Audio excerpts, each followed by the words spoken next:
Your happiness as a couple and individually doesn't consist of not having bad experiences. It's about constantly generating good experiences.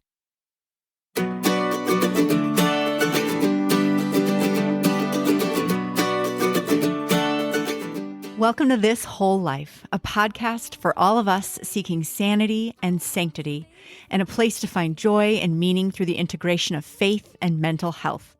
I'm Kenna Millay, a licensed marriage and family therapist, and I'm with my husband, Pat Millay, a Catholic speaker, musician, and leader. We invite you to our kitchen table. Okay, not literally, but you're definitely invited into the conversations that we seem to keep having once the kids have scattered off to play and we're left doing the dishes. We're excited to share this podcast for educational purposes. It is not intended as therapy or as a substitute for mental health care. So let's get talking about this whole life. I'm not gonna stand here with my friends down and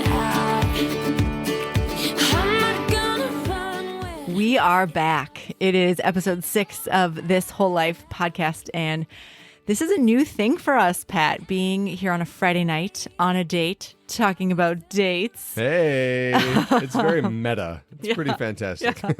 Yeah. We've got our Trader Joe's boxed wine here. You didn't have to specify. You just could have said a glass of red wine. I take pride in my thrifty nature, okay? And this is quite delicious, thank you. I'm becoming a connoisseur of the red blends. It sounds much more sophisticated when you say it that way. So let us paint a picture for you listeners out there. So it is a Friday evening at a little before 8:30 on a Friday night. We just had a long, beautiful day of work and a crazy, wonderful dinner, little feast day of Our Lady of the Rosary today, tucked all the kids into bed, and then we have retreated up to our podcast studio where it's nice and quiet and it's beautiful, and we are having a date talking to you about the importance of dates. So Yeah. Please don't tell us that we don't practice what we preach. I mean, we are going to have a date after this, right? Correct, yes. This is only going to take us like a half an hour. True, So I've yes. got like a good hour before I pass out. There's part 2. From the week's fatigue for, something great. Okay, you think about that. Okay, fair enough. This is very exciting too because this is the first episode that we are recording and releasing post-launch. So we had our big launch on Labor Day weekend, and everything that we recorded, episodes 1 through 5, were recorded before the launch. So they were kind of recorded in a state of blindness where we didn't actually know. I like to prefer to call it deep hope. A state of trust. Yes, right. Or blind naivete. So it's kind of nice now being able to record podcasts now that we have been able to have some feedback from our good listeners like you, now that we've been able to get our feet under us a little bit and just be really clear about our vision and what this podcast is all about, and to have even more dreams and hopes about topics and guests and great conversations down the road. So Oh, yeah. I think we got like 4 years worth of content. Right. Yep. Jotted down on a napkin somewhere after the launch party. And this is the first opportunity that we've had to say thank you to everyone who contributed to our launch party on launch weekend, Labor Day 2022. We had hundreds of people there helping us to celebrate and support the launch of this podcast and our new business, the Martin Center for Integration, that is producing this podcast. We're super grateful, especially to groups like White Disciple and Catholic United Financial here in the Twin Cities, who helped sponsor and make the event happen. All kinds of great supporters like Open Window Theater and Blessed Is She, and just a ton of other great supporters and loved ones who helped make this thing a reality. One of our friends is a great musician, Luke Spihar, provided music for the day and just really helped the ambiance. You can check him out, lukespihar.com. That's Spehar. And just so many amazing family and friends who cooked and took pictures and set up and donated and chased the children around to make sure that they were taken care of and cleaned up, and just all kinds of beautiful support. So thank you, everyone who was there for that. And if you weren't there, we look forward to celebrating with you for many, many years down the road. Yeah. Oh, absolutely. No, it was really encouraging and inspiring to, even though this community exists, we're all together asynchronously. But it felt so encouraging to be with people who want to invest in their mental health as a way in which their faith will be enriched and the relationships that are important to them will be strengthened. So yeah, really exciting, and we'll look forward to opportunities together again. So with all that having been said, highs and hearts, let's get this party started. Yeah. Do you want to go ladies first? All right, I can do that. Take it away. Yeah. So, I mean, I think for me, the hard lately has been, oh, brother, relinquishing control in the daily. We have a lot of moving parts. There's a lot of people in this family and in this life. And so just realizing that we are going to be in a state of flux for a while. And for someone like me who really enjoys structure and likes to, know the expectations of self and of others, this is hard. It's not impossible, but it is difficult, and it's definitely pressing on some growing edges for me and some areas of weakness. And so those have been coming out, and it's also, been an opportunity for me to grow in ways that I've wanted to for years, but just never really like put my feet to the fire. And life right now is like demanding that I make good on those intentions I've had for a really long time. You're going to grow or you're going to be miserable. Yeah. Growth is a great option. Yeah. Get on board or get left behind. So that is definitely the hard, that lack of consistency. And then the high, I would say, is that we have wrapped up this season of couples therapy. Pat, you and I have been on like altogether maybe like a 4 or 5 month journey of couples therapy. Nothing was on fire, but we knew coming out of 2021, which was very painful and very discombobulating to our family, that we really wanted to invest in letting that be a growth experience, and to heal some of the hurt that had come just because we were so stretched and taxed and what have you. So anyways, the high of it is that we have graduated, and we will continue to live off of the fruits of our good work for now. I totally trust that we'll be back someday, because I think that's a really good thing. I think that's a positive thing. I prefer to use couples therapy as a stepping stone and not as a fire extinguisher. So congrats. I want to cheers to you, my love, for braving the deep with me. And happy graduation. Happy graduation. Yeah. As anticlimactic as it was, because it was like telehealth. Yep. We're like, bye. Saying goodbye to our therapist, David. Like, click. Yep. No hug, no handshake, no high five. Correct. Right. Yeah. And you. The way I described it to my men's prayer and accountability group last night was, like you said, it was maybe a 4 or 5, maybe 6 month, I forget, process of weekly marriage therapy. And as a man who struggles with, at times, vulnerability and digging deep into emotionally valuable things, I can honestly say that I enjoyed almost none of it, but I fully acknowledge that it was really important and very good. So anyone out there who has hesitations, I am a walking hesitation, and I am married to a therapist. So you would think I would have a better understanding of things like this. And even I can admit that in the midst of the things that were deeply unfun and uncomfortable, it was super valuable and really, really beneficial for both of us, including me. So that's good. Well, then that's even more of a testament. I enjoyed every minute. So yes, you did. It's really not a sacrifice for me, but for you, my love. That was not my hard, although it was hard at times. My hard is just kind of like you. So I tend to thrive on chaos in ways that you don't, but even I have my limits, right? So what? So it just like the nature of our home is so full of love, and it's such a gift, and it also is just full of people and noise. And there are times that basically like any unnecessary, what I deem unnecessary, any quote unquote unnecessary mess or argument or toys that are strewn about the house, those trigger me in a way that is unnecessary for me as a father. My favorite, I told you about this. My favorite image of that, of like the chaos of our house, is one of our twins a few weeks ago was walking through the kitchen, and you know that on a lot of fridges, there's the water dispenser on the outside of the refrigerator, right? We, thanks be to Jesus, have this little lock thing on it where we can push a button and it doesn't let you spray water or ice out of it. It's their nemesis currently, but yes. It's the best. Whoever invented that, I want to tip him on Venmo like $100 because it's the most useful thing in our house. But this particular day, that lock was not turned on. And one of our twins, one of our precious little daughters of God, walked by the fridge and just, for zero reason, just high-fived the water dispenser and sprayed water all over herself and the floor. And then she just kept walking. She just abandoned this mess like it never happened. There's in my brain, anyone who can appreciate the movie The Dark Knight from back in 2008, the Heath Ledger Joker, terrifying but awesome movie, The Dark Knight. There's this part where Alfred, the butler, is telling Batman, Bruce Wayne, kind of this story, this little vignette about this guy in South Africa who was like a criminal and a thief and all that stuff. And the punchline of the story is that this guy stole all these things and then he just threw the things away. And so just for kicks.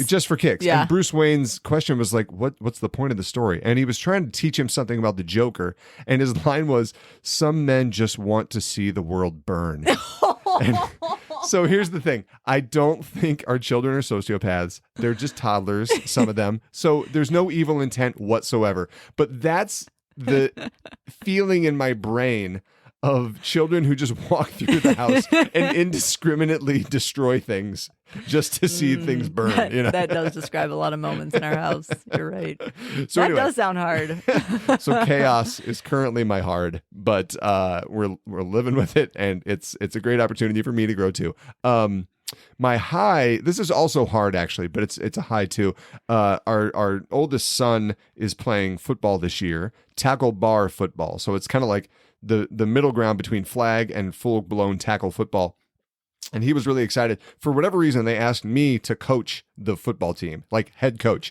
Now, for all you listeners out there, to paint a picture, I played one glorious year of football freshman year, and I was like 6 feet tall and 120 pounds. So it didn't end well, and I stopped immediately because I figured out this was a bad idea. I have been a football enthusiast for many years, as you have picked up from some of my commentary on this podcast, but I know next to nothing about football strategy or coaching of any kind in any sport. Of actually readying people's bodies to play this game. So I told the athletic director, I was like, okay, if I'm your best option, apologies in advance because you get what you pay for. You know what I mean? And it has been really terrific. It's a great opportunity for me to remember what it's like for someone to feel the burden of authority in a good way and feel the pressure to rise to the occasion. So it's been me and then this other friend of ours, an assistant coach who's helping me out, talking through plays that a 10-year-old and 11-year-old can handle and teaching different techniques and strategies and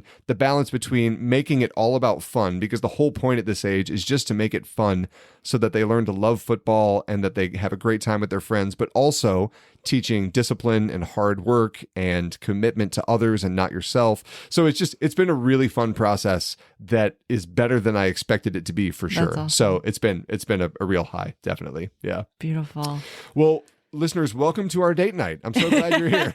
We told you we'd invite you to our kitchen table. It's a little awkward that you're right in front of us, but that's okay. We'll try to make it as easygoing on all of us as possible. You can all be the third wheel right now. It'll be great. So to set the stage, we were talking to some friends and some loved ones lately about our habits and our patterns of date nights and the ways that Kenna, you and I connect in being intentional about the time we spend together, especially on the weekends. And I'm also hearing about some of their struggles and challenges in their date nights, some of the things that they have found to be difficult in staying connected, in staying engaged with one another, even post-marriage, post-engagement, and maybe some of the things that have been kind of the thorn in their side in terms of actually committing to a date night, staying in a place of emotional connection, of spontaneity, of joy with each other. Of physical connection. Of physical connection. Okay, we won't do that ever again, I promise. I promise. Physical connection? No. We won't do that to our listeners. Oh, again. okay. All right. We just won't say it like that. That's what you're saying. Okay. Terrific. That's great. We're leaving that in, by the way. So what's funny is I just love that we get to talk about this on this podcast.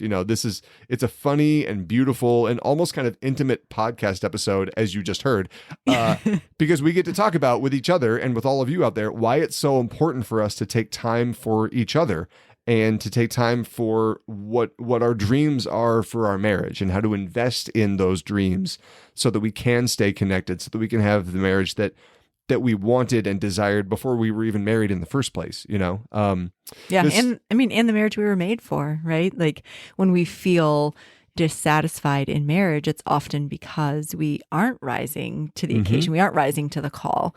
And so this is maybe an opportunity too, for you and I, Pat, and maybe for some of you guys out there, to take a little, check in, do a little tune up, and refocus and prioritize dating again. Right. So you and I are gazing into each other's eyes over a couple of microphones and a couple glasses of wine. I imagined. And listeners at home, we encourage you to curl up with your sweetheart and grab a little bottle of wine around a fireplace and listen to this podcast on a date night and see where the night takes you. I think that's a great opportunity.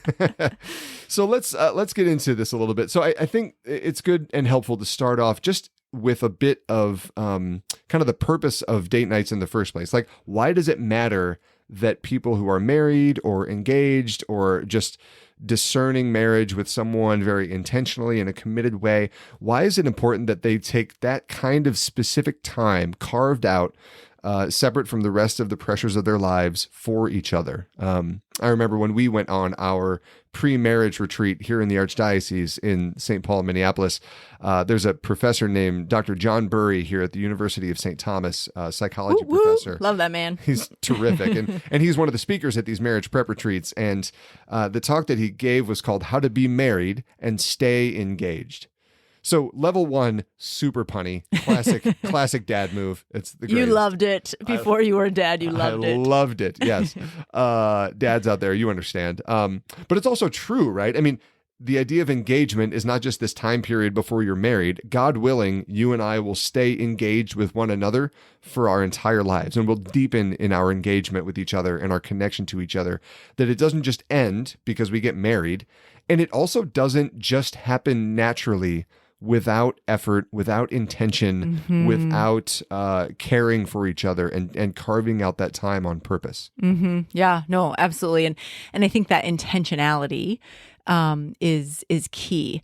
And one of another Dr. John, Dr. John Gottman, is a premier clinical psychologist who has really made contributions to the field of marriage and family therapy in landmark ways, because he has taken hard science, his research over like 40 years of working with and coding couples interactions, being able to predict divorce and being able to predict marriage stability and happiness. But he's applied that to the otherwise soft science that is psychology and marriage and family therapy. So love Dr. Gottman's work. And he takes a much more like cognitive behavioral focus and just talks about like, hey, here are best practices. If you want to know what the masters of marriage do, like here it is. And he spells that out pretty clearly in his 7 Principles of Making Marriage Work book. But he also has another book that is a recent find of mine, and it's called 8 Dates. And it is a gem of a book. And, truth be told, Pat and I have not actually done the 8 dates that he and his wife, Julie, Dr. Julie Gottman, they co-authored this book, but haven't done the dates they've prescribed. But I've read a good chunk of this book, 8 Dates. And the thing that really stood out to me and I thought was so pertinent to our conversation tonight was his section about play and about spontaneity and adventure, and not just, in the hella skiing, scuba diving, touring the world in a hot air balloon kind of a way. But so I should cancel the base jumping lessons that I made for next weekend. Don't do that. But he says like bringing a spirit of play and spontaneity and novelty and adventure to life. And I thought for us, Pat, and what I assume many of our listeners are going through is the reality of the demands of life, of jobs and children and households and aging parents and churches who need volunteers and football teams who need coaches and schools who need recess monitors. There is a lot going on in our lives, and so to think about dates as like another obligation or like another commitment, well, yeah, hopefully the most important one you have actually, but also that there are ways in which we can enrich our relationship and our connection with each other through this spirit of play. And in this book, he talks about how it's actually in having these novel, spontaneous, adventurous experiences together that we build trust and intimacy. And he goes into, like I said, guys, he's all into the hard science. He's super, super smart, and this is all well researched. So he talks about the neuroscience behind all of that.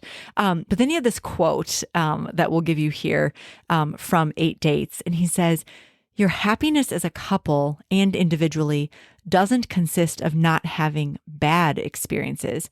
It's about constantly generating good experiences." And that struck me because it's something I tell my couples all the time. Hey guys, good news, bad news. Coming to couples therapy doesn't like bulletproof you against conflict ever again. I am not a magician. And so I cannot make all of that go away. You are going to continue to have conflict. But what I'm hoping I can do is help you, A, navigate that, and B, look at the ways you can beef up the good stuff. So Gottman talks about this magic ratio, this golden ratio of 20 positive interactions to every one negative interaction as being like, that's what the masters of marriage do. And so can we be mindful about increasing those good experiences? And I got news for you. A date night is a really great way to do that. So that's kind of the foundation that we're building this house upon tonight. And we're going to talk way more about Dr. Gottman's work in future episodes about avoiding the 4 horsemen of the apocalypse, as he calls them, for marriages and especially with divorce, and really seeking out positive practices to build a beautiful lifelong marriage. So we'll get more into his work later on. But the key for tonight is that you out there, you, Kenna, me, all of us, our marriages are made for way more than just partners in a joint project. This is not just a utilitarian connection where our skills happen to line up in a way that help us to effectively raise children that can be productive members of society, right? Like our marriage is not a joint business. Even if you do own a business together like you and I do now, Kenna, even if you are small business owners, your marriage is not your business. And it's not just a project that requires time and skill and focus and efficiency. No, marriage is a miracle, right? I mean, it's easy to gloss over that sometimes because we're living this out in day-to-day kind of material human experiences, but marriage itself is a sacrament. It's a miracle effected by God.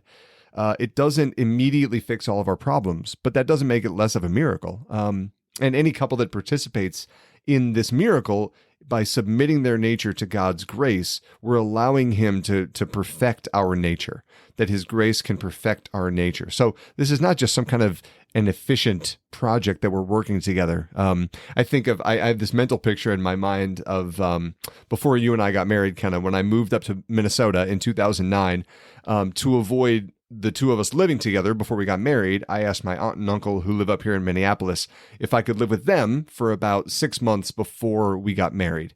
And they were super generous, very hospitable. They let me stay in their home for 6 months, and it was super fun. But one of the things that really sticks in my mind is on more than one occasion, but I can picture one night in particular, I came home and it was like moderately late at night. It was like 11:30 maybe, something like that. And I was just going through the living room downstairs to my room, and I walked through the living room, and the two of them are sitting on the couch, like facing each other with both of their feet and legs up on the couch, like snuggled up on the couch, each holding a glass of wine, and just like looking each other in the eye and just laughing with like childish joy. And it was like the sweetest little image ever of exactly what I wanted from my marriage when I did get married in like whenever it was, 3 months from when that happened, And Like I'm sure that they have struggles in their marriage, like any married couple, so it's, like you said, it's not about avoiding bad experiences,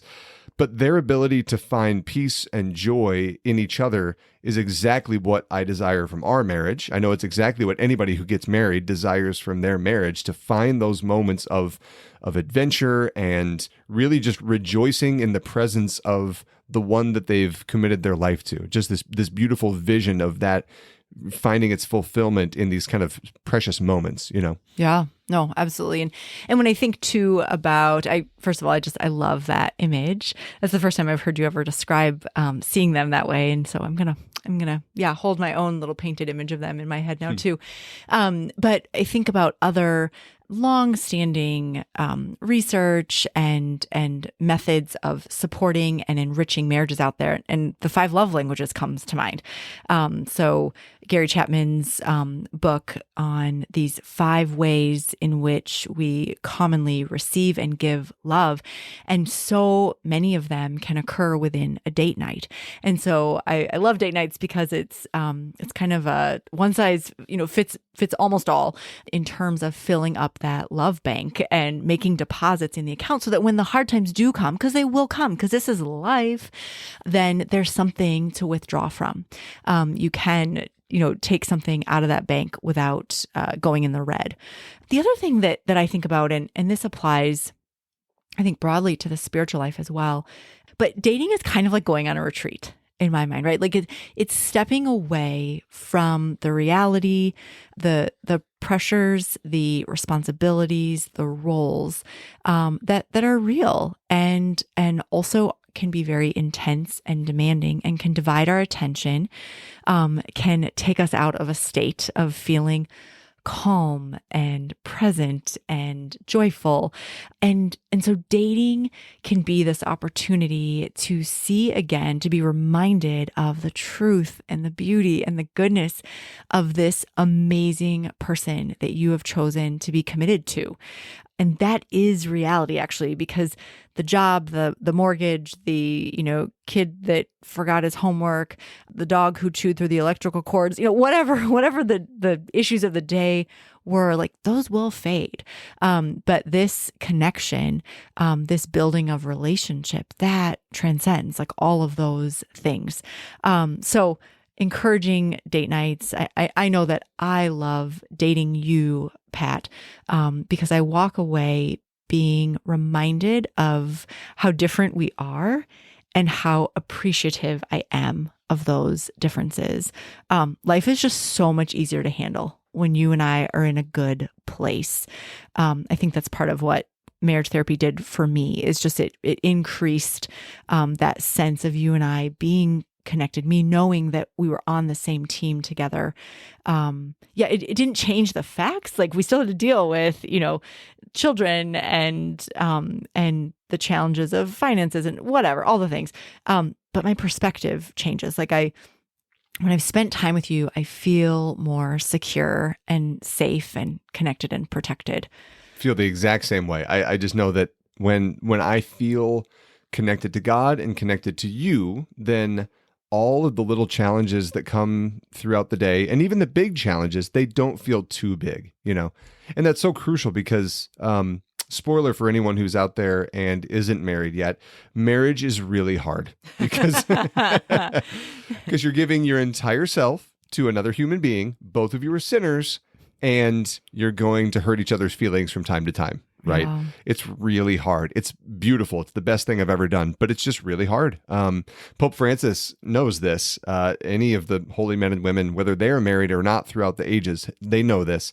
Pope Francis wrote a letter to married couples the day after Christmas, 2021. Was it the Feast of the Holy Family, maybe? It was, the Feast of the Holy Family, 2021, right? And he said, marriage as a vocation calls you to steer a tiny boat, wave-tossed yet sturdy, thanks to the reality of the sacrament, across a sometimes stormy sea.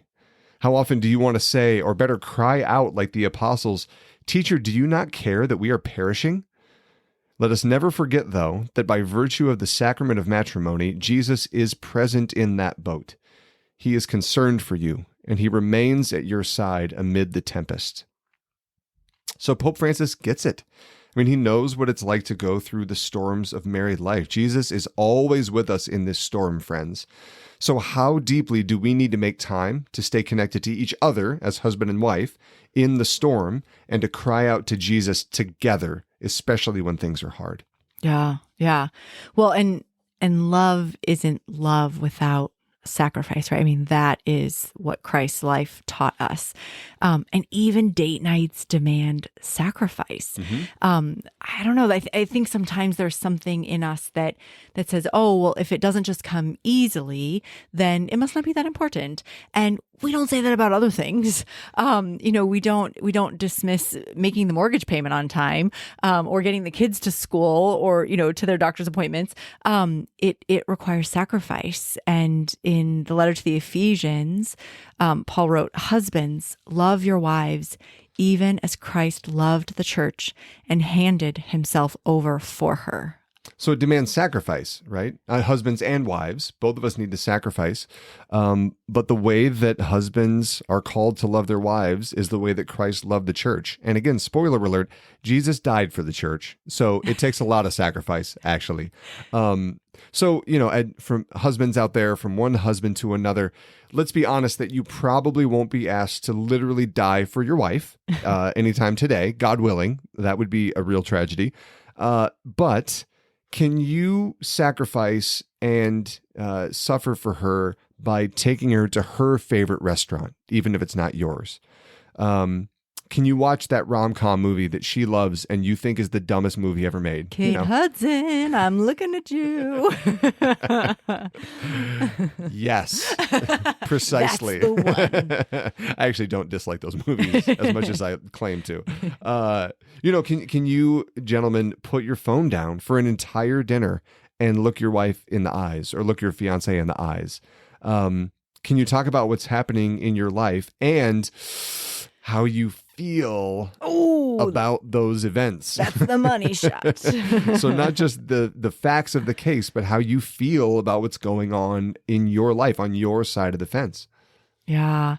And, for our part, women, can we, it sounds so silly, but it's so true. Can we smile and share the joy of our husband talking about his super awesome, victorious fantasy football team? Yeah. And, can we ask him on a date? Can we kind of flip the script, so to speak, and surprise him with planning something out and taking the initiative to get the sitter and make the reservation, or set something up after the kids have gone to bed, for an in-house date night? Can we snuggle up on the couch next to him while, reading our own books, but prioritizing that sense of physical touch, even in that really simple way, communicating to him that that he longs for that? Can we do these things to increase the joy and that true connection? And these things communicate a message of, I'm thinking about you, I am prioritizing you, and I am giving of myself for the good of you and for the good of us. And while I'm thinking about that, curling up on the couch and like your aunt and uncle, too, Pat, I'm thinking about that God's preferred method of communicating his love is through his physical presence, the incarnation, right? Like God chose a physical body to come and to literally, lay it down for us on the cross, to give up his life for us. We know that we are wired for this. There's something that we get taught about ourselves through the incarnation. I think about how much we learned in our prenatal education about skin-to-skin contact. So for those of you who don't know, there's a lot of encouragement around, skin-to-skin, baby to parent. So baby with mom, baby with dad, contact right after birth. And for those first, honestly, for as long as you can muster it, that skin-to-skin, and the science behind how it calms and relaxes, how it actually makes both, I think it's the mother and the baby, for sure the baby, but both of them resilient against infection, germs and bacteria. It reduces stress hormones. These are just such clear indicators that we are wired for physical connection. And I don't I don't even just mean obviously physical sexual touch, but just that presence with one another. We get to follow God's example, right? If it was good enough for him, it's good enough for us. Our love for one another will always be incarnational. And this may be one of the reasons that technology is an obstacle on date nights, because it diminishes our physical presence, right? I can't look you in the eye while I'm also texting my ladies. So there's that cue from the Lord of like, this is how you can build up and strengthen this bond that he wants to pour his grace upon it, but we got to cooperate. We got to help him out. So it's difficult to hate someone up close. This is, what do they call that on road rage? Like windshield factor or something, like, because we can't see the person. Yeah. It's easy to crab about them, but evil Chevrolet. Right. Yeah. But when I actually like see you and know you and begin to empathize with you and have compassion for you, it's much more difficult for me to create these icky stories about you in my head.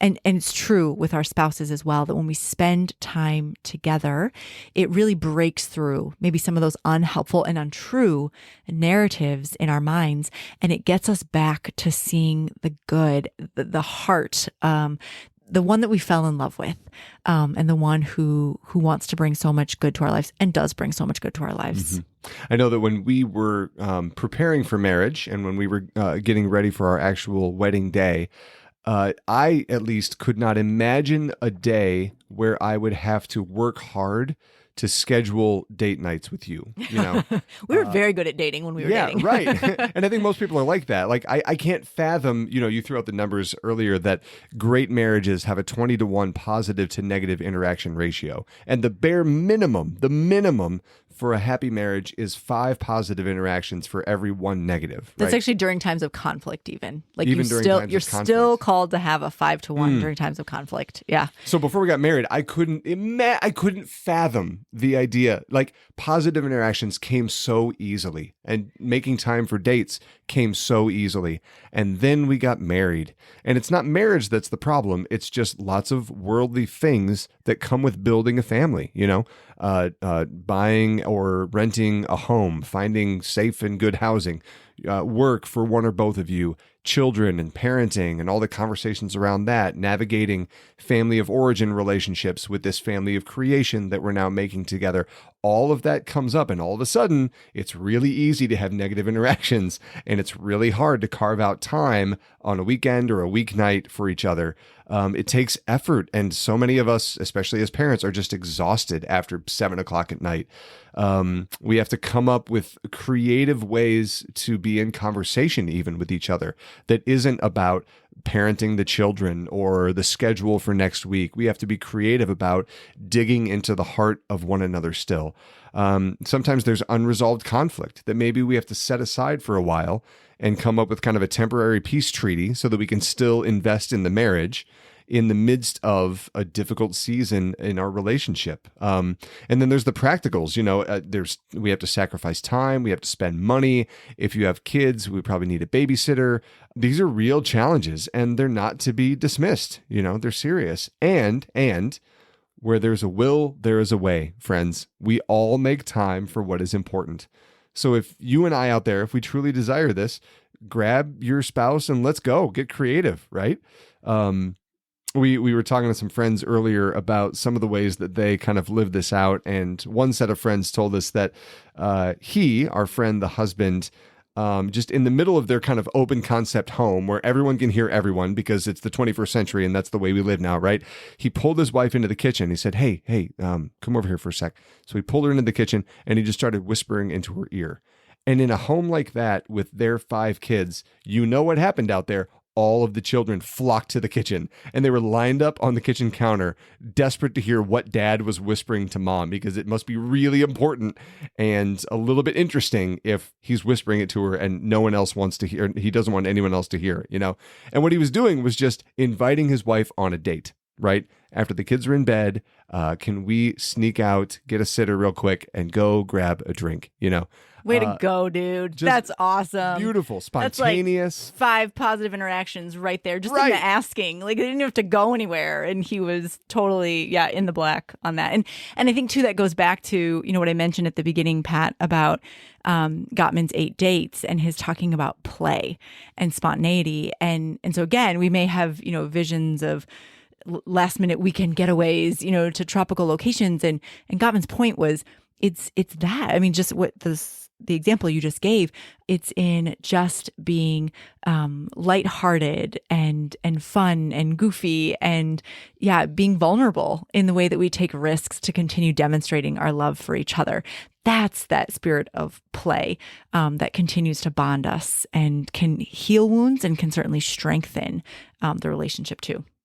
So it's not about always scheduling out formalized dates on a Saturday night where you get a babysitter and you get chicken nuggets for the kids set up and then you go out and have a steak dinner.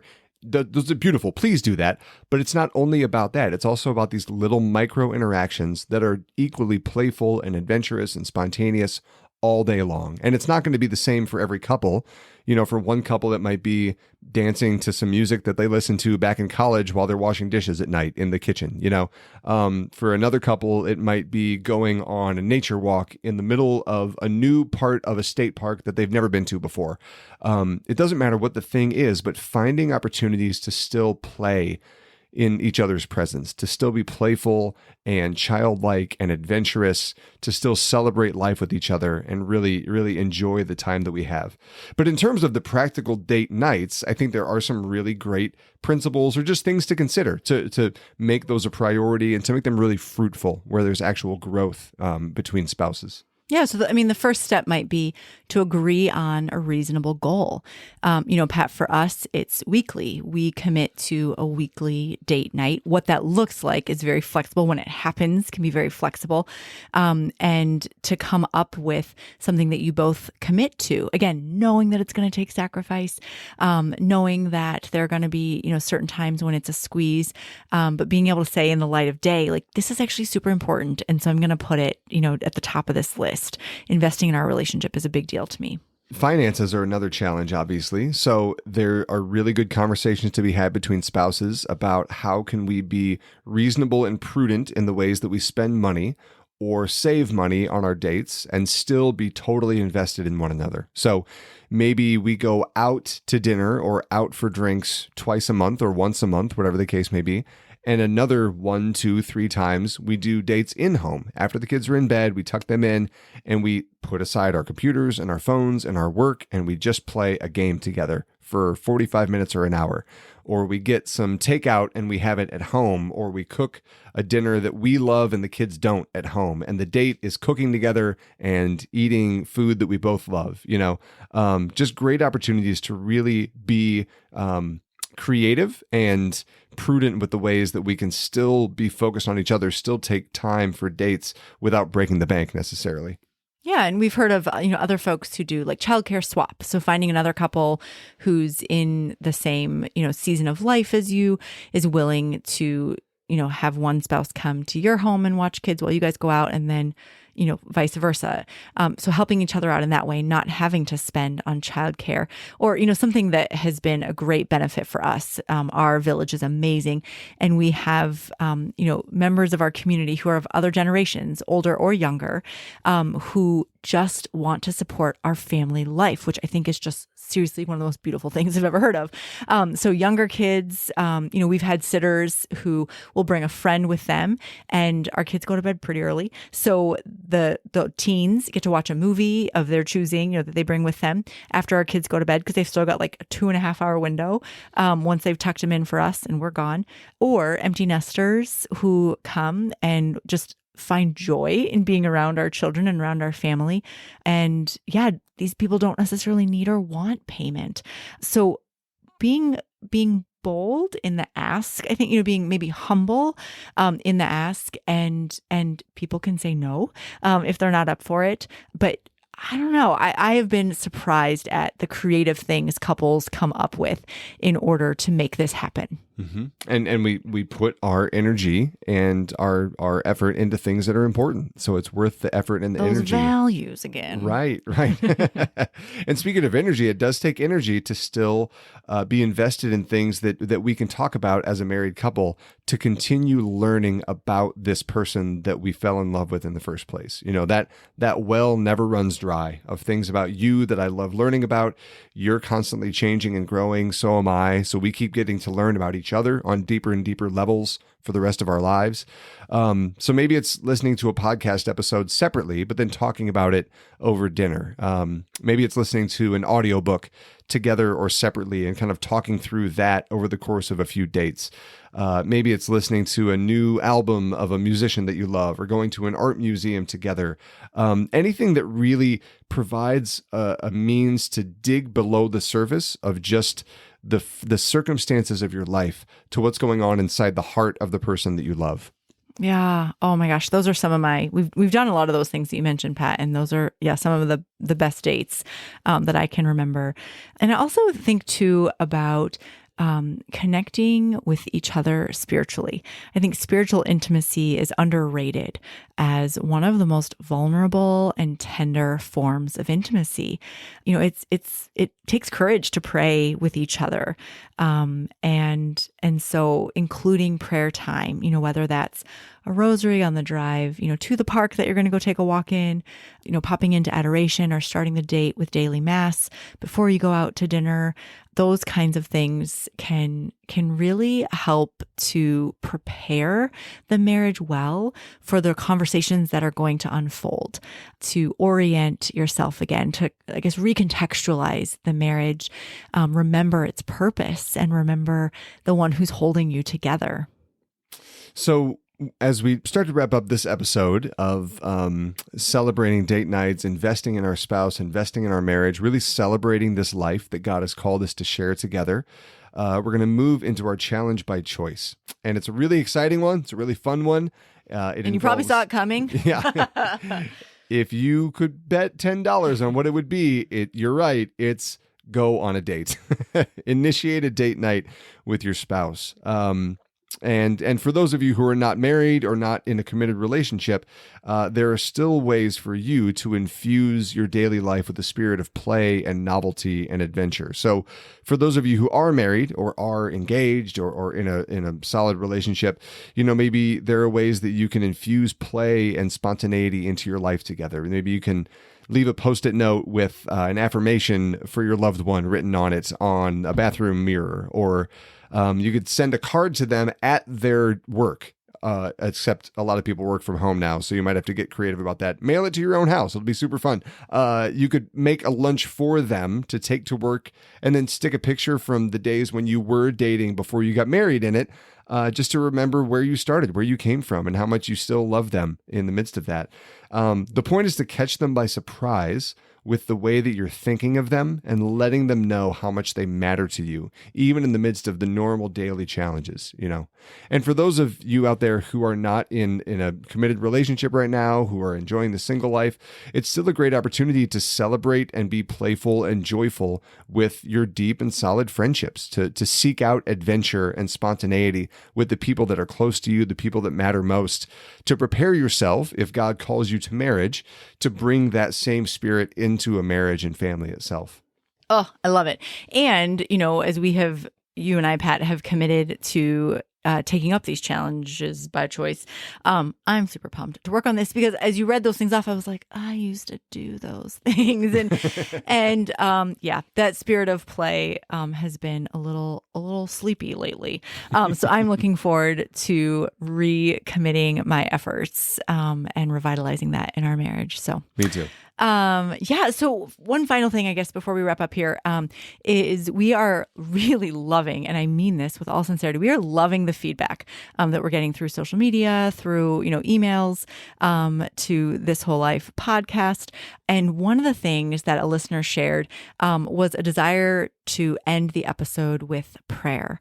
And we have prayed about it and spoken with some awesome advisors about it, about what that would mean and what that would look like. And so that's something that you'll be seeing in episodes going forward, is closing our time together in prayer. So Pat, would you be up for doing that tonight? I would love to. Yeah. Awesome. We've always prayed off the air, off the mic before all the episodes so far. But it's really exciting to bring that onto the air and pray for all of you out there listening. So let's pray. Heavenly Father, we love you, and we're so grateful to be called to a life of love inspired by your love for us. We thank you for the ways that you've called us to love one another, especially for those of us who are called to this beautiful vocation of marriage. Lord, we ask for your blessing on all marriages for each of us, that we can be intentionally and deeply committed to one another, that we can be childlike, that we can have the faith of a child in you as our Lord, and that we can have the spirit of a child even with each other, that we can be spontaneous and playful and joyful in celebrating and building the love that you've placed deep within our hearts for you and for one another. So Lord, please be with us. Please guide us. Help us to take the time for you and for one another. And we offer all this, Jesus, in your name. Amen. Amen.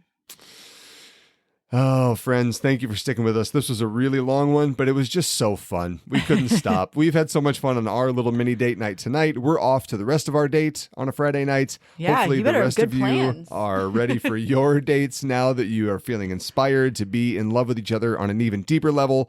Please do interact with us. We'd love to hear from you. As Kenna mentioned, you can visit us online at thiswholelifepodcast.com. You can check us out on social media, Instagram, Facebook, Twitter, all of those things. And please, if you haven't already, subscribe to this podcast, share it with some friends, talk about it with your spouse and all of your married friends or your dating friends or any friends at all, and rate, review, tell us what you want to hear, and we can't wait to hear from your friends. God bless you. You're not alone, you're not alone, you're not alone. This Whole Life is a production of the Martin Center for Integration. Visit us online at thiswholelifepodcast.com. You're not alone, you're not alone, you're not alone.